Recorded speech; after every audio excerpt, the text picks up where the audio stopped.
এ যেন শুধুই একটি গরুই নয়, পুরো এলাকার গর্ব। দূর থেকেই নজর কাটছে বিশালাকৃতির এই ফিজিয়ান জাতের ষাঁড়। নাম তার জামাল মিয়া। ৩৩ মণ ওজনের এই বিশাল ষাঁড় এবার কোরবানির হাট কাঁপাতে প্রস্তুত।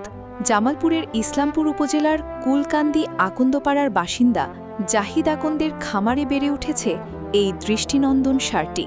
৩ বছর ধরে সন্তানের মতো যত্ন আর ভালোবাসায় প্রাকৃতিক উপায়ে লালন পালন করেছেন তিনি। কোনো ক্ষতিকর ইনজেকশন কিংবা মোটা তাজাকরণ ওষুধ নয়, ঘাস, ভুসি, খৈল আর দেশীয় খাবারেই বড় হয়েছে জামাল মিয়া। গরুর মালিকের আহ্বান, তার কষ্টে লালিত পশুটি একটু ভালো দামে বিক্রি করতে পারলে খুশি তিনি। প্রতিদিন দূর দূরান্ত থেকে মানুষ ভিড় করছেন এক নজর জামাল মিয়াকে দেখতে। কেউ ছবি তুলছেন, কেউ আবার ভিডিও করে ছড়িয়ে দিচ্ছেন সামাজিক যোগাযোগ মাধ্যমে।